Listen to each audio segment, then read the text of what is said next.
Hello friends, welcome back to my YouTube channel. તમારા બધાનું સ્વાગત છે એક નવા વિડીયોમાં. તો આજના વિડીયોની શરૂઆત સવારથી જ કરી નાખી છે, કેમ કે આપણે સવારના ઘણા બધા કામ હતા, તો આપણે કામના હિસાબે સવારના વહેલા બારે નીકળી ગયા છીએ. તો આજે વહેલો વિડીયો શરૂ કરી દીધો છે અને સ્વામી સાથે કામનું ડિસ્કશન કરતાં કરતાં આપણે જતા હતા.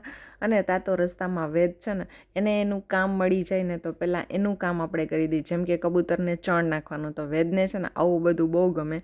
તો એ પહેલાં આપણે વેદનું એને કામ કરીએ, જેથી એ એન્જોય કરી લઈએ ને તો આપણને પછી આપણા કામ શાંતિથી થાય એના માટે. તો વેદને આપણે જો અહીંયા મસ્ત મજાની ચણ નાખવા દઈ દીધી છે અને વેદ હવે ચણ નાખશે. હું ને વેદ બે જણા આવા રસ્તામાં આવતા ઝીણા મોટા બધા કામ પૂરા કરીએ અને એ પછી પૂરા કરીને આપણે ચડાવી લીધો છે આપણો કાંટો. ગમે ત્યાં હોય કાંટો તો ચડાવવો પડે. અને એ પછી જો સવારના રાજકોટના રસ્તા કેટલા નીટ એન્ડ ક્લીન લાગે છે અને ટ્રાફિક પણ બહુ ઓછો હોય અને સવારના નજારા પણ એટલા સરસ હોય જે મને બહુ ગમતા હોય.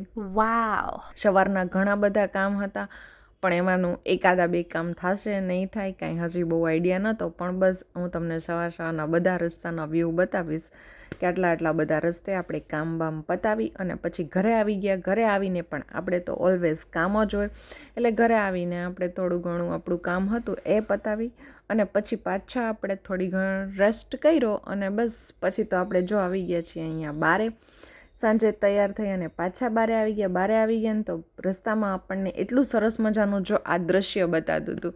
ચકલીઓ કેટલી બધી છે, આમ તમે જો નાની નાની એટલી બધી ચકલીઓ છે, એ આમથી આમ જાતી હતી અને લોકો એટલા બધા આને જોવા માટે હતા. વિન્ટરમાં મોસ્ટલી ઘણા સિટીમાં આવું થતું હોય છે.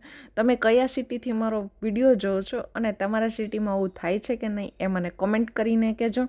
અને આટલો સરસ મજાનો નજારો હતો, ઘણા લોકો જોતા હતા અને એટલું સરસ લાગે આપણી ઉપરથી આવી નાની નાની ચકલીઓ જાતી હોય ચીં ચીક કરતી.